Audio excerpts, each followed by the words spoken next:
Hey everyone, welcome back to Cherry Picking. Today we're gonna try and attempt to clean out this tank.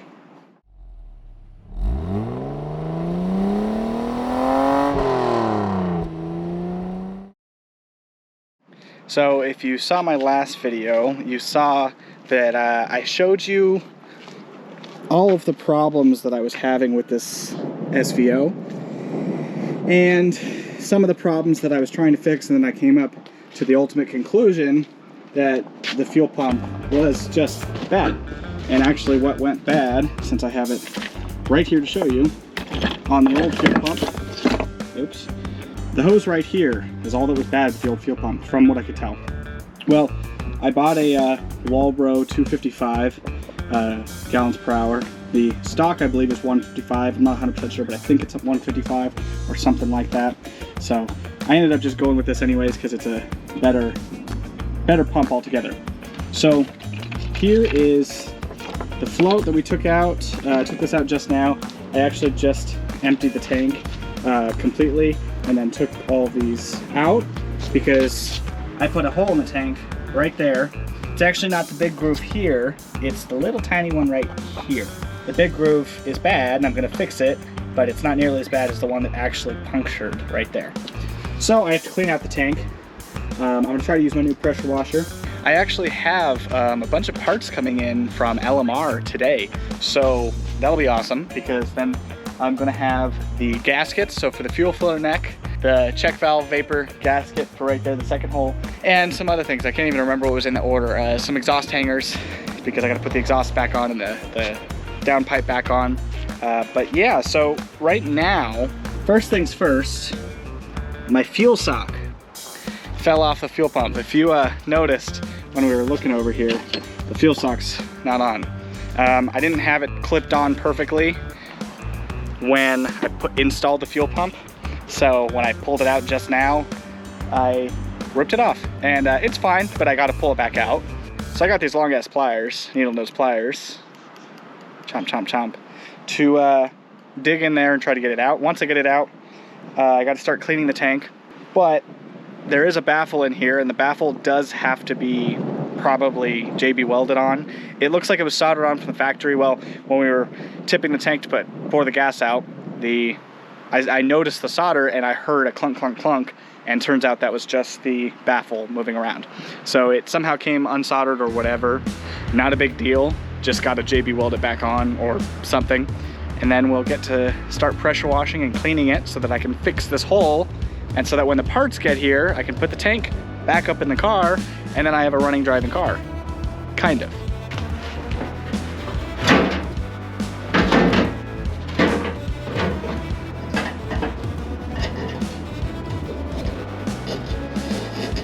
Right here. There she is. There's my fuel sock. So yeah, let's go clean this tank.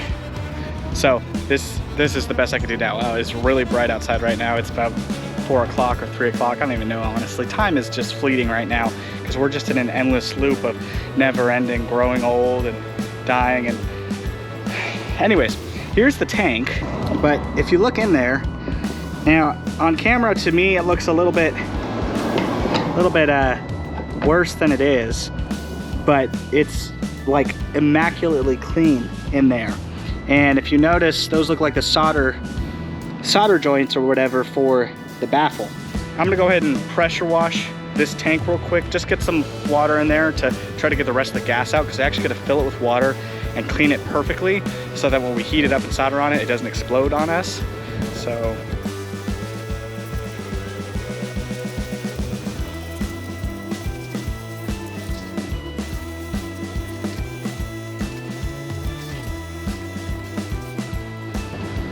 all right, now that I've cleaned most of the top off and I put a little bit inside it so far, so I'm gonna swish it around a little bit. You can already tell it looks so much better. All the dirt and grime and crap that was on it before is basically non-existent, so that's really nice. Feels nice to clean things sometimes, you know? I'm gonna pour some soap in this and then swish it around and get the pressure washer to spray really good inside it. Probably clean it out 2 or 3 times, honestly, so I'll catch back up with you when I'm doing that. So I'm gonna go ahead and let this tank sit on the pressure washer for a little while and dry out a little bit. I might have to go another round or two with the soap, but for now I think that it's good enough. I'm just gonna let it dry and then I'll go back at it again with some more soap, because if I can smell gas fumes, there's still gas fumes. So I actually just got my package in that was supposed to arrive today from LMR for the gas tank and for some other things. I did need a single pedal pad specifically for the clutch, and I'll show you. But another little quirk that I want to show you about these SVOs, if you know Fox Buddies, you'll know that brake pedal looks a little big for a 5-speed manual. Well, SVOs actually had special pedal sets. They specifically had a larger brake pedal, the same as the one on an automatic, specifically so that you could have better heel-toe shifting for when you're on the track. Oh geez, I gotta get the right hand in here. Holy crap, that was on there. Anyways, throw that away. The brake pedal's fine, it's just dirty, but there. Next up, something I'm kind of dreading because I gotta get under the car to do it. I gotta fix the J-clips. I gotta take the old one out that still has a stuck bolt in it, and I'm really hoping it'll slide out, because if not, I gotta figure out how to get it out. Just bring you up in here with me. Hey, how you doing? Getting real close. So as you can see, that doesn't look good. That's where the bolt goes through, and you can see it might have split out the side a little bit. There it is. Easy enough. And you can see the threads. Oh, you can see the threads right there. And this is actually a piece off of where that hole was that I literally ripped off. That was what was hanging on there. So these things are going in the trash.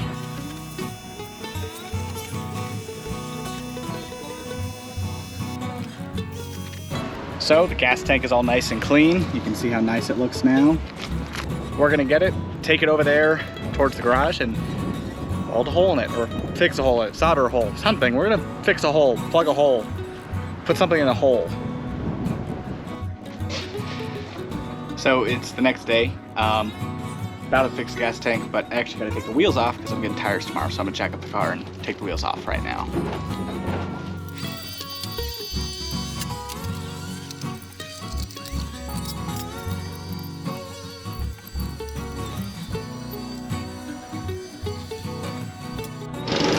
So got the gas tank all fixed. This is where the hole was. I'm not gonna touch it, it's still very hot. But you can see it just soldered up.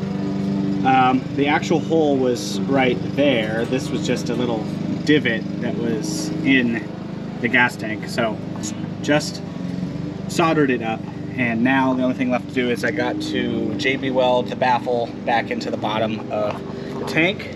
Put the tank back in the SVO. I would say that I could drop it and then drive it around a little bit with the fuel tank, but I still have to do some things to put the car back together. Plus, I'm about to take the wheels off, and tomorrow morning, getting new tires on those. So, and then I'll put everything else that I need to back on the car. So, see you in a sec. So, I've got the tank up on this trash can here. I've got you pretty precarious right now. I'm ready to put on all of the new rubber gaskets, put the fuel tank, or put the fuel pump back in, and the fuel sending unit. I have the tray back on underneath and new tape so that it actually stays on. So I really don't have a new gasket for this. However, this was so well stuck and seated when I first took it out, I think it'll be okay. I'm actually just gonna put just a touch of dish soap on the end of my finger, just a touch, and take it and rub it around the rubber seal. Make sure you get consent before you do this, just to give it a little bit of a better sealing surface. And then we're going to carefully put this back in. It was kind of a pain in the butt to get out. It's definitely not easy. You have to really just take your time and fish it in there. So that is back. Sending unit and float is back in. Now I'm just going to take this and clips back into place, and this part goes to the car, and this goes to the sending unit, the fuel sender. So let's put that back in. All right, so I have to put the fuel sock back on because it came off, if you remember. Force it on there till it clicks. And I think that's good. Put it in like this. Baffle is this way, so you have to go this way and then turn it once you get it in there. Once it's in the baffle,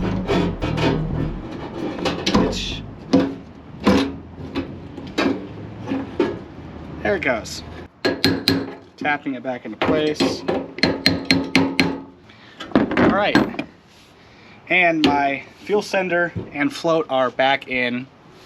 So now the only thing left is I'm gonna put a little bit of soap on these. I'm actually gonna go into the car real quick and put this on the fuel filler neck first, make sure it slides on there okay, because once I put it on here, this is a lot tighter than the original one that came out of the tank.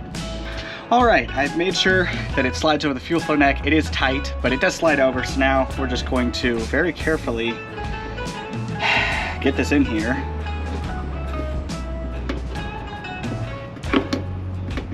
All right, there it is. Cool. That one went right in. Cool. This is exciting. This means we can go back onto the car and put the tank back in the car for the first time in, God, I don't know, 2 weeks now, really? So let's go back into the car. And I have to lift it up, put this in, which is not easy. Get this new seal. All right.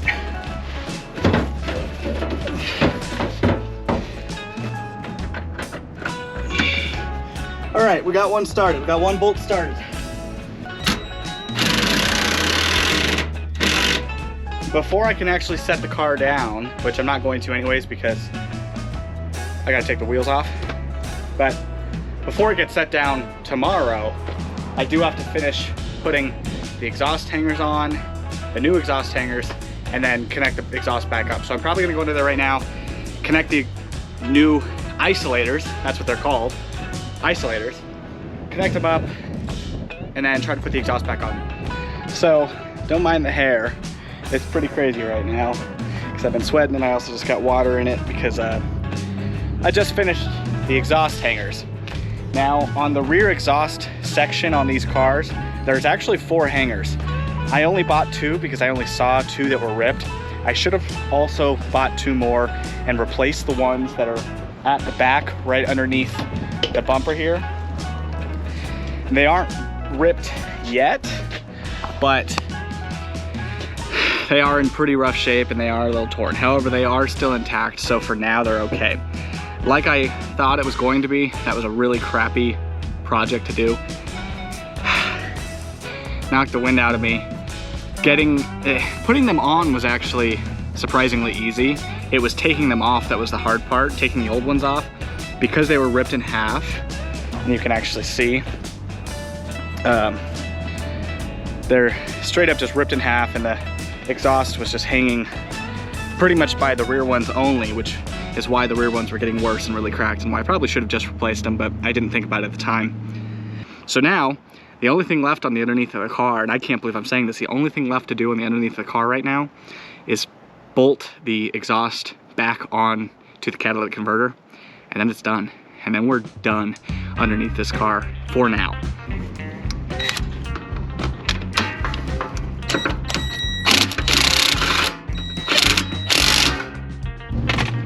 That's as good as it's gonna get.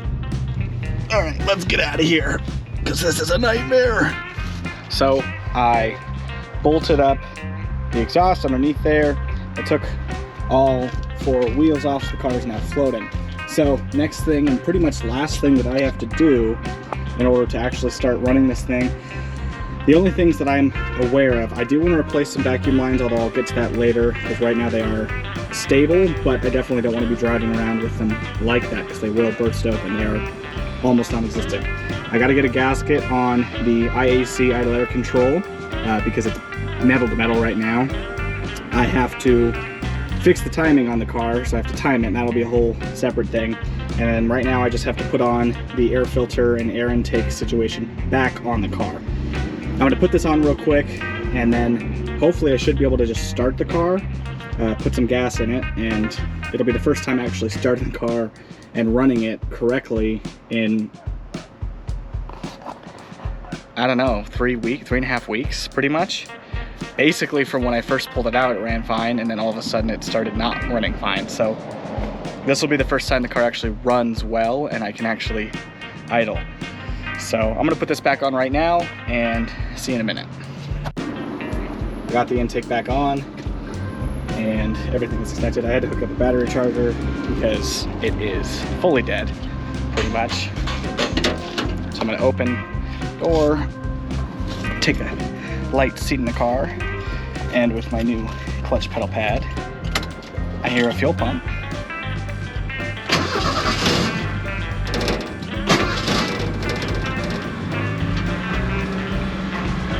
And turns on. Hasn't run for a little while, so it's probably gonna be high. Yeah, it's already starting to come down a little bit. I know for a fact it's gonna be running a little high because the timing's off, but it is close enough for it to idle well. I will have to do the timing and I'll record that for next time, but I guess the next thing you'll see is wheels getting on this car tomorrow when I get my new tires, so see you then.